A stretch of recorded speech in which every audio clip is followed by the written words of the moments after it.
what's up, everybody? Welcome to this week's podcast. And I'm actually going to do a solo cast this week. I'm not going to air any interviews, or I'm not going to do any REI deal breakdowns or REI weekly lessons. I'm actually going to do an interesting podcast. So, the point of this video is to tell you, how did I get to where I'm at? And I'm not trying to make this seem like a big chest pounding podcast. I think a lot of people hear success stories in real estate. And if you're not familiar with me, I'm Greg Helbeck. I've been a real estate investor for over 8 years now. It's crazy how time flies. I've done very well in this business, done like 175 plus deals. I honestly stopped counting. This year we'll do over $1 million in business, and I own rental properties, and I'm a relatively established real estate investor, entrepreneur. So not a lot of other entrepreneurs that I see really share their story on how did they get to where they're at currently, right? You see a lot of people talk about success and what they're doing and how many deals they're doing, but nobody really tends to share their background. How did they get to that place? Like, what led them to get there? And I think it's important to share how someone, some people say when you deal with an experienced real estate investor, they've forgotten more than the new person would ever know, right? And I'm not saying that's me, but I think there's a lot of stuff that knowledge and experience that I've accumulated over the years that I forget about sometimes, and something that I might glance over could really make the difference for somebody who wants to get started or who might be established. You never know what you can say in a podcast or a YouTube video that could really change the game for someone. I know that game changer thing gets thrown out a lot, but if you hear the right information and you take action, you'd be surprised on what people actually implement. So, how did I get to where I'm at, right? I'm 28 years old. I've been doing this business since I was 20, so this is the only thing I've ever done in my professional career. I've had jobs in high school and whatnot. I was a lifeguard at a pool and all that kind of stuff. But anyway, I got into real estate in a weird way. I was playing hockey, and I wanted to play pro hockey, and I couldn't get to the NHL. I did not get to the NHL. Surprise, surprise. So I had to accept the fact that I had to go to college, which I wasn't against doing, but I wanted to go and play college hockey, and that wasn't really in the cards either. So I had to go to community college. So after the hockey thing came to an end, playing in Boston and a little bit in Canada, I moved back in with my parents at the ripe old age of, I think, 20. Yeah, I was 20. I think I had to be 20, either 19 or 20. I think it was 20. I did not have very good grades in high school, so I wasn't very marketable to 4-year colleges. I don't think I got into many. Got into a few, but they were the kind of the colleges where if you fog a mirror, you get enrolled and you pay full price. So I didn't want to do that. So I went to community college, and I stayed at my parents' house, and I was 20 years old. I kind of felt like a loser, honestly, because I wanted to play hockey, and I didn't make it to the NHL, and I was kind of pissed about that. And obviously I had like this belief that I was going to be successful playing in the NHL. And you get to a point in your athletic career sometimes, if you're a former athlete listening to this or watching this, you kind of know what I'm talking about.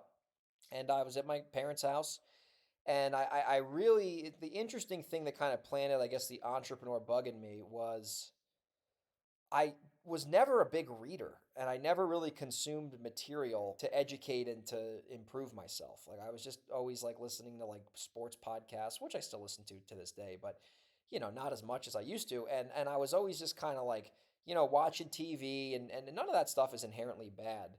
But I never really absorbed self-information or self-help, whatever you want to call it. And I remember when I was playing hockey, I remember I was kind of like struggling, and I was like, and it was all mindset for me. It wasn't like I mean, I certainly could have always gotten better, but like a lot of my issues in hockey were mindset stuff. Like I'd get in my own head. I would overthink stuff. My confidence would be in the shitter or whatever. And I was always like, how do I fix this? And I've tried to go to sports psychologists and tried all this shit, and it never really worked. But I remember I was on Amazon or Barnes. I forget where I was. I was browsing the internet back in the day when I was still playing hockey, and I ran into this book called Elite Minds by Stan Beecham. And it's actually not even that popular of a book. It's been around for a while. And it just seemed like it seemed like a very interesting book. I'm going to tell you the actual like full title if you want to check it out. I'll tell you because the subtitle really is really what got me. So it's called Elite Minds. And then the subtitle is How Winners Think Differently to Create a Competitive Edge and Maximize Success. So I was playing hockey. I found this book. I think it was version one. I think he's written an updated version since that I've read multiple times. And I was like, you know what? Maybe if I read that book, it'll help me in hockey. And this is towards the tail end of my hockey career. And I remember buying that book and I read it. And this is the first book I've ever read like for fun. You know, I used to read like stupid books in high school that I had to read to take a test on, but this is the first book I like read like kind of like cover to cover. And I remember reading that book and it really like kind of opened my eyes up to how important the mindset is. And I remember like reading that book and then playing like pickup hockey or playing some sort of competitive hockey and just taking the stuff that I learned in that book, which took me like a couple days to read, I was performing way better. And I was like, holy shit, like, why didn't I find this book 3, 4 years ago? Maybe it wasn't even out then, but, you know, I was like, holy shit, this stuff actually works. So that sparked my interest in, it sparked my interest in like reading books. And that was kind of like what I was into at that point. So I stopped playing hockey. I read that book. It kind of planted a seed in my mind. And then I was going to college and I was going to community college. I didn't know what I wanted to do. I was going to like get a bullshit business degree. And I remember wanted to get rich, right? Which was like, I wanted to play hockey to get rich and have like, I guess, notoriety, which is kind of like a stupid reason, I guess, but whatever. And I remember like, I knew I wasn't gonna get rich through hockey because I wasn't playing hockey anymore. So I'm like, I want to get rich in business, right? And I want to maybe be a stock guy.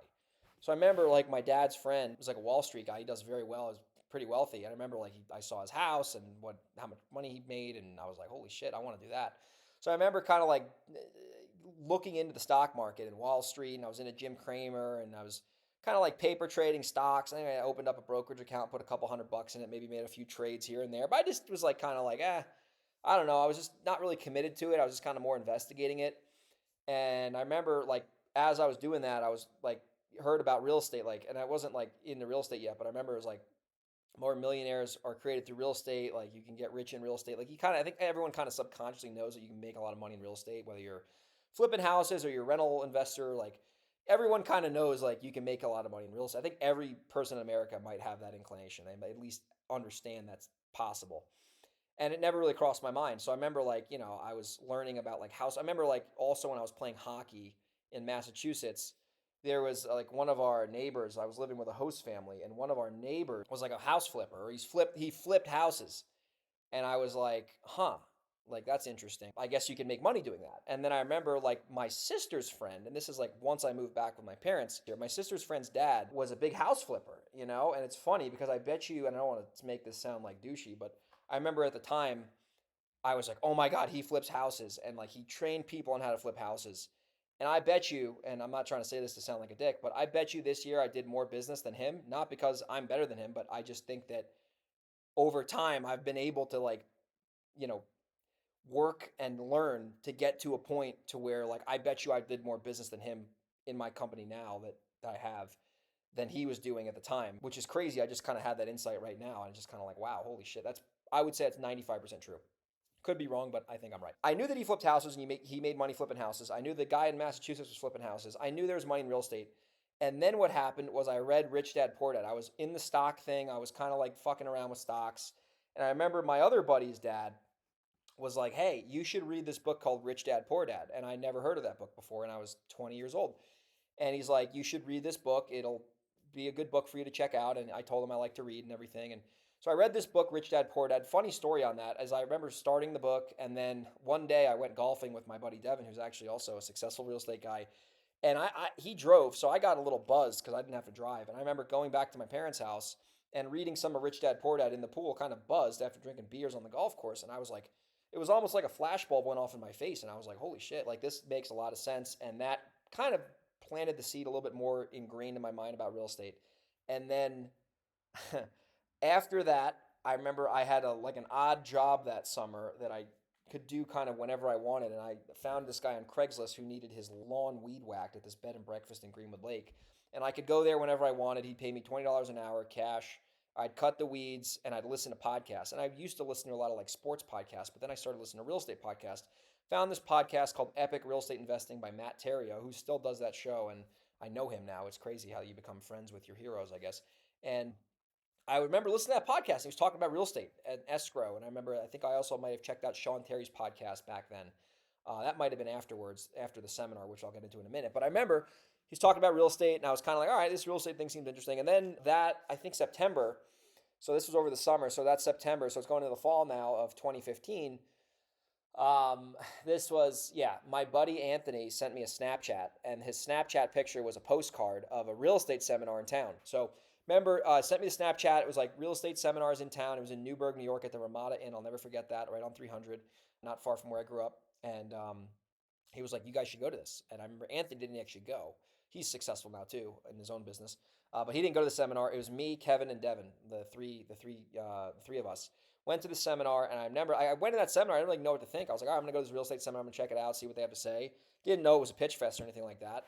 So we go to the seminar, and this guy talked about wholesaling, right? But the way that he said it made a lot of sense to me. He was like, "You can find a seller who wants to sell their house at a cheap price, and then you can get it in contract, and you can find a buyer who wants to pay more than you're paying the seller, and then you can have the buyer actually send the money to the attorney or title company, and then the difference will be yours."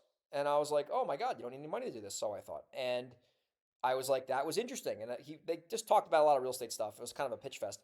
But at the end of that seminar, I remember they made an offer to go to the like higher up seminar for $2,000. And I was like, pretty much going to do it. And then I remember they said, you can take somebody for free. So essentially they're like kind of making the offer where you get like half off. And I looked back at Devin and Kevin. I said, I don't care about what you guys are doing. I'm going to do this next seminar. This is what I want to do. And I remember like at that seminar, like there was a moment at that seminar where I was like, I'm going to be a real estate investor. It was almost like, and I'm not super religious, but it was almost maybe like God tapped me on the shoulder, being like, hey, like this is what you're going to do for your career. You're going to be a real estate investor. And it was like kind of like an epiphany moment. And I would turn around, looked at him. I said, I'm going to do this. I'm going to do this next seminar. And I said, if you guys were smart, we could probably structure 3-for-1. And Kevin was like, I'm not doing this. He's successful now with his own business too, which is funny. All of us now are entrepreneurs. But I looked at Devin. I'm like, dude, let's just go in 50-50. You spend $1,000 each, and we'll go to this seminar. We'll learn more, and we'll go out and do this.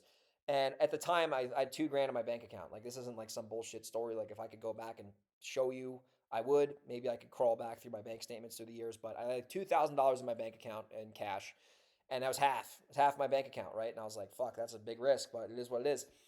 We signed up for the next seminar, put it on a credit card. I paid the $2,000. Devin gave me 1,000. I think I paid the credit card off or whatever. Maybe I had a credit card balance, whatever. And we went to the seminar in Yonkers. It was a next level seminar. Like they kind of went deeper on like more real estate training and all that kind of stuff. And I remember like I was at that seminar and they went really kind of deeper into the weeds, and they talked about rehabbing and rentals and taxes and all this kind of stuff. And at the end of that seminar, they were like kind of making a pitch to do like a $50,000 program, and I was thinking about doing it, and they're trying to get you to raise your credit card, typical seminar bullshit. And me and Devin were like, nah, we're not doing that. Like we're just gonna go out and take what we've learned at this point and implement it, right? So I remember this was so after that seminar, we were out in the streets like free chickens out of the cage.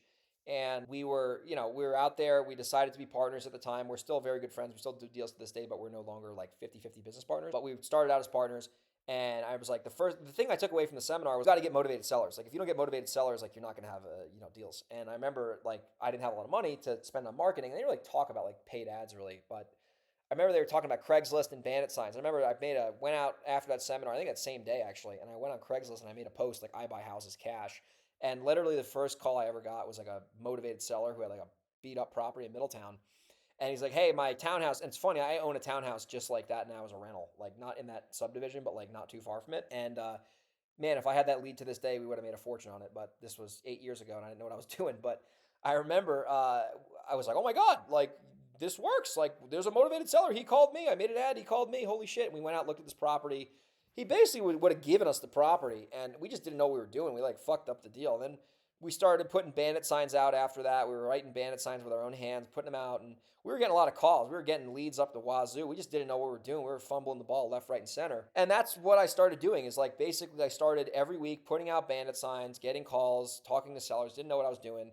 Did that for a long time. And then at that point, Devin and I, like, he was basically, we were doing this partnership thing in business, and I was putting more work in than he was because he was flipping quads, doing well, and he just didn't really need to do the real estate as much at the time.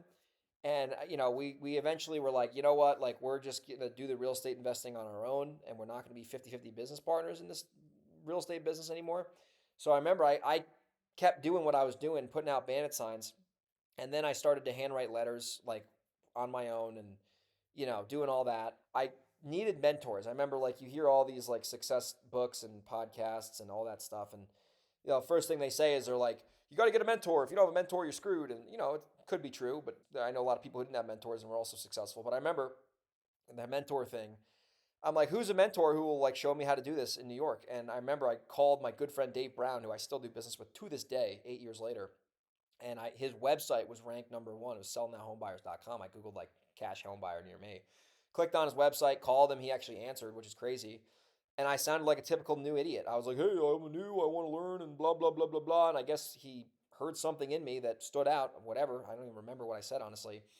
And he was like, yeah, I'd love to have you help me. And he's like, can you actually do me a favor? Can you go to this property in Monroe that I'm in contract with and put a lockbox on the door? And I'll pay you $1,000 when it closes. And I was like, sure.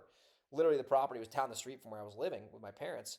Put a lockbox on the door. He wholesaled the house for like 10 grand. He gave me $1,000. And I was like, holy shit, I just made $1,000 to put a fucking lock on the door? This is insane. So that was like technically the first dollar I made in real estate. But anyway, fast forward to my first deal from a bandit sign in Poughkeepsie. This lady, Cheryl, called, and I went to Dave and I said, hey, I think I have a motivated seller. She was up to her neck in taxes and she inherited the property. Her daughter was living there, like rent free. Typical deal. Right? That's like usually how these things go down. And, Dave helped me. He was like, yeah, I'll find a buyer and we'll split it 50-50. And we found a buyer. We made $10,000, split it down the middle, 50-50.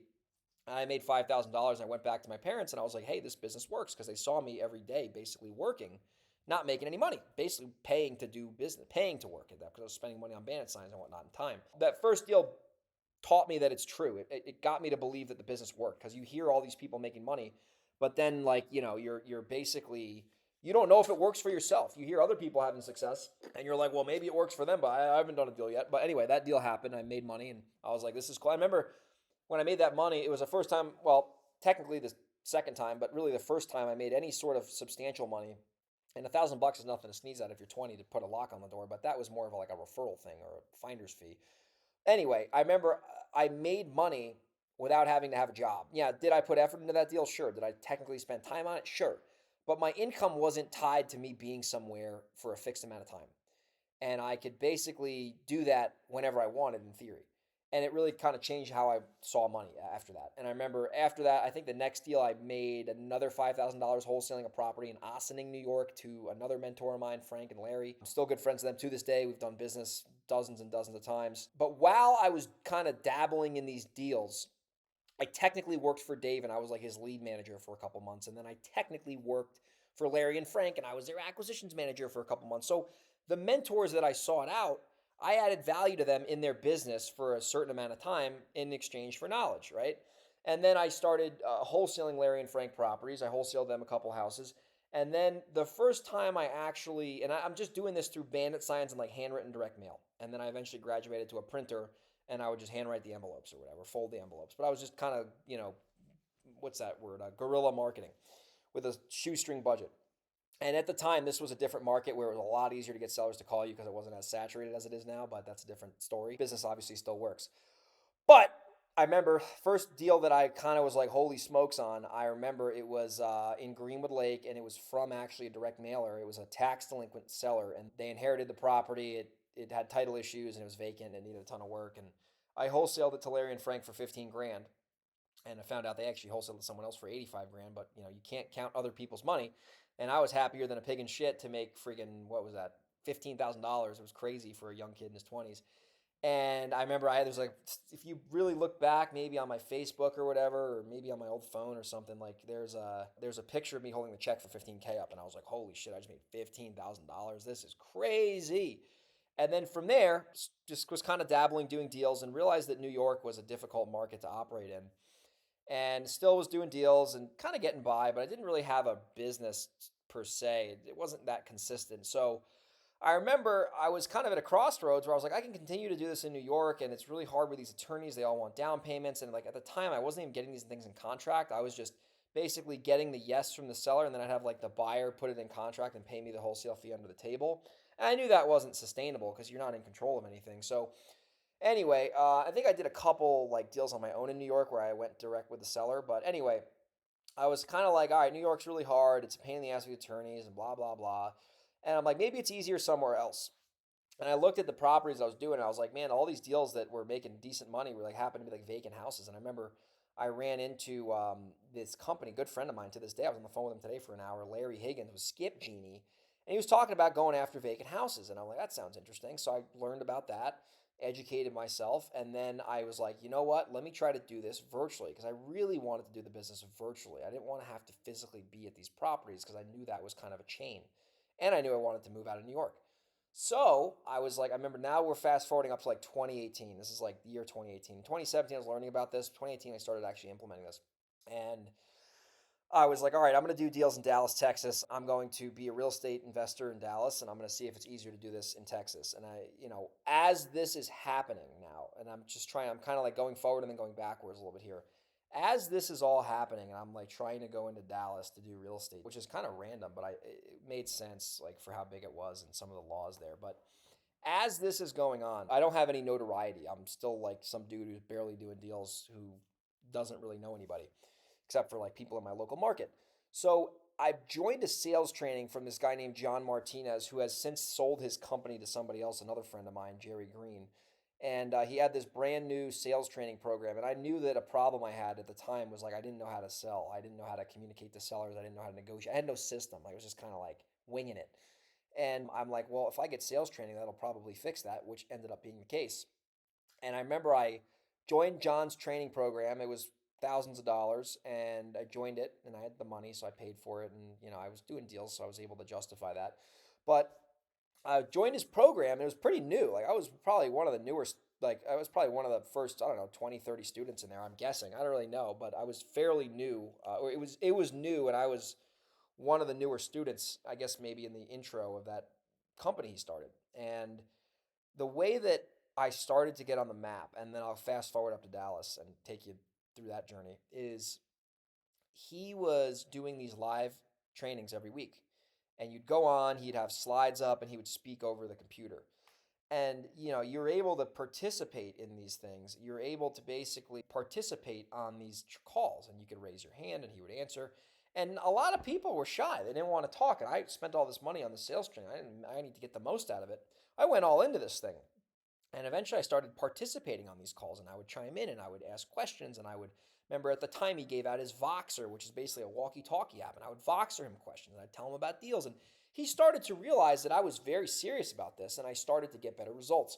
So as that progressed, he asked me, and this is crazy thinking about this now, because I wasn't even like that successful, like barely getting by, honestly. He was like, hey, you seem to really understand this pretty well. I like you, and I think that there might be a way we can work together more closely. And I didn't really know what he meant by that, but I was like, sure, man, what can I do to help? That's always been my attitude, and that's served me very well. And he was like, well, listen, I can tell you know the sales training stuff, which I did, but I didn't really have the business to back it up. So I kind of felt like a little bit of an imposter for a minute. He's like, listen, I have all these people who want more in-depth training, and I don't really want to do it. I want somebody to help me do that. If I can get some clients to pay us $3,000 a month, and I get us like 3 to 5 clients, because I got a laundry list of people who want to do this, would you want to split this with me and you can basically do the trainings? And I was like, holy shit, sure, I'd absolutely do that. So turns out we get like 4 friggin' clients paying us $3,000 a month. So it's $12,000 of gross income, not even technically buying houses. So I was getting half of that, $6,000 a month for a fucking kid in his 20s who could barely tie his shoes. And I started to sales train people when I really didn't even know. Well, I knew what I knew the concepts, but I didn't have as much experience at the time. And I was having these people pay me, and I was training these companies who were buying probably 3, 4, 5 times as many houses as I was. But I was their sales trainer, and I was actually helping them. And I started to understand. I remember that first call, I was fucking so nervous doing this shit. Like, holy shit, I'm getting paid, what, $400 an hour to talk to these people, and I barely know what I'm doing. Like, I was super nervous.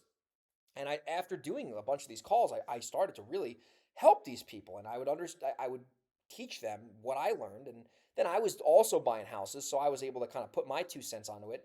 And over time, what happened, and part of the deal that we made was he's like, I'm part of these masterminds. You can come to these masterminds with me. This will be part of the deal we're going to make.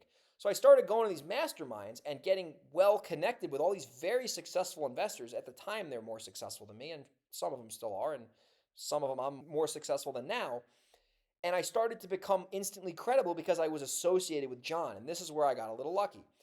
John happened to just start that sales training business.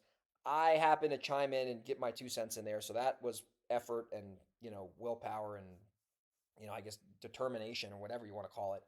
But I kind of got lucky with John, and I was in the right place at the right time. And I took advantage of that opportunity. And what that did, I'm not trying to sound like I'm Jesus because I'm not, but what that did was that gave me instant credibility and it got me in rooms I otherwise would not have been able to get into because I didn't know anybody unless I knew John. So now, because I was associated with John as like his quasi partner, I had all this instant credibility and people were coming up to me and asking me questions. It was freaking weird as fuck. And I was like 22 years old or 21 years old. And I was 22, I think. And I was like going to these seminars all across the country, California and Texas. And it was Florida. And it was just crazy. And I like all of a sudden I had this like overnight credibility. I was like Greg Helbeck, John Martinez's protege. And I had all these connections that I would have otherwise not had. And I was like, holy shit, this is crazy. So when I did that, I had all this credibility now. I could, people would answer my calls and they knew who I was because I was associated with John. And when I wanted to go do deals in Dallas, I met a guy at a mastermind through John he seemed like a nice guy and still is a very nice guy and, nothing but great things to say about him. And I was like, hey, man, I see you're in Dallas. Let's connect. I might do some business here. And, he probably was like, okay, whatever, dude. And I remember he just seemed like a very nice guy, and he is. And his name's Jason, and he's an awesome freaking dude, huge giver. And I remember a couple weeks after that, I think I met him. I forget when I met him. Maybe February of 2020 or no, February of 2018 or something like that. This is kind of dating myself. But I called him and I said, hey, remember me from that mastermind? He said, yes, I do. I said, listen, I got a deal and the seller can't sign electronically. Do you want to go sign this seller up and find a buyer and we'll split it 50-50? And he was like, yeah, for sure. So we split a deal 50-50. I think we probably made, I don't know, 20,000, 15,000. No, never mind. It was $18,000. $9,000. Never saw the house, never met the seller, didn't do much work besides get the lead. And then the next week I called them again and we had another property. It was $30,000 wholesale deals, 15 grand net to me, Bank of Hip National, as they say, from New York, never saw the house, never met the seller. And I did 2 virtual deals. And the way that I was finding these deals is I was taking lists, tax delinquent lists when it wasn't saturated. It still works, but it's a little harder now. And I was taking these lists and I was putting them into the software that flagged all the vacant houses called AccuZip. And you can use different softwares now called like Envelo. There's a billion of them. And I would take these tax delinquent leads that were vacant via the software, and I would call the owners. And a lot of these properties were inherited because they were vacant, they owed taxes, a lot of the heirs didn't want to deal with it. And I was calling into problems based. I was basically reverse engineering where the deals were. And there was a plethora of these in Dallas in 2018. And I was just basically 1 out of 6 leads was a deal. So basically from like 2018 to 2020, I went from making like, I think before I started doing deals in Dallas, I probably made, I don't know, 30 to 40 grand on my own in New York. And then like in 2018, I made over $250,000 and it like changed my life financially, at least. Moved to California because I didn't need to physically be anywhere because I was doing all this stuff virtually. And we were doing 3 to 4 deals a month. Yeah, I was splitting them, but I was still walking away with a considerable amount of money with basically no overhead. I was calling these people on my fucking cell phone. It was insane. And it was just nuts. And I was making all this money. And I was like, holy shit, I am. And now at that point, too, I'm still doing the sales training thing. I'm making money flipping house, wholesaling. And then we eventually got into flipping houses. We were closing on these things in cash because I had money saved from all the wholesale deals. And I was like, holy shit. Like, it's like, you hear this success story. It's like, oh, like, it's like a hockey stick. Like, it's like flat and then it shoots up. And all of a sudden, you look back and you're like, wow, that was awesome. And I remember, like, until it happened, I was kind of like, well, that seems cool, but it hasn't happened yet. So like, what the fuck? Like, what am I doing wrong? And then it happened, and you're like, holy shit! Like, you're making more money than you ever thought of, and it's almost like it happens overnight. But it was the compound effect of all those years of knowledge and networking and working and persistence and discipline and all that stuff, all this stuff that is required to be successful. And anyway, so I'm doing that, making, a lot of money flipping properties and wholesaling. I'm making, probably $8,000 to $12,000 a month in addition with John from sales, basically being a consultant, a coach, whatever you want to call it, making that kind of money. So 2 income streams coming in. Money at that point was no longer an issue. And it happened quick. It wasn't like it was like, it happened quick once it started working. That's what I meant. It happened fast when it started working well. It took years to get there, but it started working. And now I'm living in San Diego. I moved to San Diego. I'm living on my own, kind of like living the dream. And, I started to realize after doing this, like, there was only so many distressed properties in Dallas, and it was kind of a grind because I was calling for like 4 hours a day, making good money, but I was basically just tied to my phone and text and whatnot. So I kind of realized, I was like, you know what? Eventually, I'm going to run out of these properties in Dallas, and like this doesn't really seem like a scalable model. But I made a bunch of money doing that. But now, because of that, I had experience, I had a network, I had money saved. So I was like, I can actually spend money in New York now, like on mail, because I really wanted to get into direct mail to like do real business because like I have money saved and I have experience. So I started direct mailing in New York back in like 2019ish, I think, and it was like crazy back then. You could spend 2 grand and make 30, and it was nuts. So I started just trading money for deals instead of trading time for deals. And while I started the direct mail, I was still doing deals in Dallas, making money there. But I started to understand how to do direct mail, and I learned from a guy named Todd Swaggerty, Yellow Letter HQ, who I met at that mastermind through John. That's kind of like the hint here, is like that was a real force multiplier on my journey so far. So I met him, taught me about direct mail at the mastermind, started mailing, started making money now just mailing properties instead of calling them. Still was making money from calling because I had a lot of momentum built up. And now I was like basically just a direct response marketer because I was spending money on the mail and I was making way more than I was spending. And I was like, oh my God, every time I put $1 in, I get like 6 back. This is crazy. Started doing that. And then I remember I ran into like a 6-figure deal. My first ever 6-figure deal was actually from like a vacant house that was in New York in Nanuet in Rockland County.